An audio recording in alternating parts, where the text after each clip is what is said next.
and he wasn't about to make it up. He was not going to make it up here, but by the grace of goodwill and good people, he was able to get some miles and come up here. He had to do an awkward fucking 8-hour layover in Juneau, Alaska. Yeah. But luckily, there's a weed store right across the street. If you land in Juneau, you cross the parking lot. There's a weed store. It's also a coffee store. Yeah. Coffee. It's called the Coffee Pot. The Coffee Pot is what it's called. Yeah. My friend Dennis is a crazy person. Like I said earlier, he used to smoke crack and play metal music. Now he smokes weed and does comedy. Ladies and gentlemen, you're in for a treat. All the way from Bremerton, Washington, by way of Wasilla, Alaska. Make some noise for my friend Dennis Reed, but he would like you to call him Rot. Make some noise for Rot, ladies and gentlemen. I'll give you the light in 2 minutes. All right, can I have a mic? Oh, there we go. There you go. Good evening, humans. How you doing tonight? Woo! You can do better. I used to sing metal, make some noise, be like, yeah! Come on. You drank too much this weekend. Anyways, my name is Dennis James Hawthorne Norman Reed, and I hail from the frozen wasteland of, well, here. I lived here 38 winters. I'm wearing the glasses because I took them from my mom. I'm terrified of people. I don't want you to really look into my eyes right now because I've been crying for the last 5 days. Yes, my dad died. Pretty fucking gruesome thing to go through. We all get to do it sometimes. It's kind of ironic because his hero was Wilfred Bromley. What was his fucking name? You know, diabetes? Wilford Brimley. Brimley, yeah. You see, and he's always did. So my dad had diabetes. From Cancun. But all he ever said to do was to eat your fucking oatmeal and check your blood sugar. My dad didn't do that. Am I starting out too dark with my dead dad jokes? That's where I got my sense of humor. And that's a really good Wilford Brimley joke. Yeah, it is. Eat your oatmeal, check your blood levels. I did used to be a crackhead. I really liked it in the 90s. You notice I still have my teeth because we use baking soda. We didn't use lithium batteries or pneumonia. I have a theory that if you put baking soda in your fridge next to some lithium batteries, the baking soda is going to keep your... I can't see any of you. This is not working. The baking soda is not going to keep your shit fresh. Or the baking soda will keep your shit fresh, but not that. Anyways, all right, let me get it out of my head here. I know what I look like. I look like somebody that found Jesus and then smoked crack with them. What sucks is if you smoke crack with Jesus, he just hangs around. Yeah. It's all right. I know my teeth aren't the best. I know they look like they're going through a rough divorce right now. They're just separated. But I've kept most of the front ones, and that's what you want to keep, right? Just don't smile wide. I am a drug dealer still, though. I sell weed. I am a bud tender. We waited our whole lives for me to call my mom and be like, yo, Mom, I'm essential. She's like, you're a fucking idiot, and hung up on me. But still, I save lives out there. There are moms that used to come in and buy one little joint so that Timmy could take a nap and she could chill. Now she's buying an ounce of weed because her husband's not leaving. Her kids are all there. He hates his kids. And, they just don't like each other anymore, and they still have babies.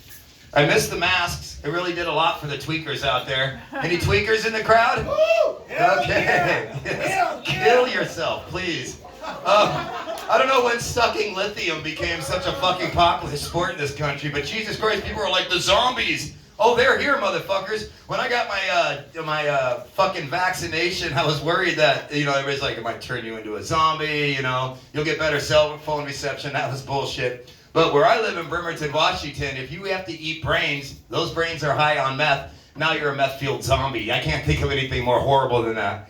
Well, except for living in Washington. It rained for 300 fucking days before I came here, and now I'm getting fucking cooked. I lived here 38 winters. Don't think I'm not an Alaskan, man. I opened for Suicide Silence in this very fucking bar. I am a metalhead till the fucking day I die. I was going to open for Lamb of God, but Randy got in a little trouble in Czechoslovakia, so they canceled the show on me. It's really cool when you listen to the radio, and they're like, hey, is somebody with Dennis right now? I'm like, what? I'm Dennis. Why would it then Sarah Peterson calls me on the phone and breaks my heart, and now I live in Washington. I went down and saw Iron Maiden in the winter in Oakland, and I was like, I remember standing outside, and I'm like, what's up with the sun going up and down? That's pretty fucking cool, right? Like, you can see I got stung by a bee in the wintertime by Oakland, in Oakland. I don't have any Oakland jokes. I assume I'd be booed out if I did. What else did I got? I do a lot of Alaska jokes where I'm from, because Alaska sells, so I've got a lot of jokes. So I'm going to try them on y'all, and don't tell me this isn't true, because I don't care. Maybe I was raised differently than you. But when I was 14 years old, I was forced to have sex with a bear. I didn't want to have sex with the bear. The bear surely didn't want to have sex with my scraggly ass. He was just sitting there eating berries. I always tell people it was berries. Everybody thinks it's caribou, but berries are right there. Caribous you got to chase. It wasn't pleasant for any of us. I learned two things that day. One, never finish in a bear's mouth. They do not like that. They don't like that. It's just getting angry at you. And they smell like salmon. They just smell like salmon. This isn't even a beard. This is just bear fur, okay? If you get close enough to me, I smell like salmon and shame, which is also the name of my country band I'm starting. Just kidding. I sing good music. Anyways, no offense. You guys are all awesome. Cello dude, you made me feel smarter tonight. I'll never fucking forgive you for that. No matter what conversation we just had in the bathroom. You're a bastard. Also, you know, Alaska, I can say this. Is this not the greatest fucking state? If not in this nation, then in the world.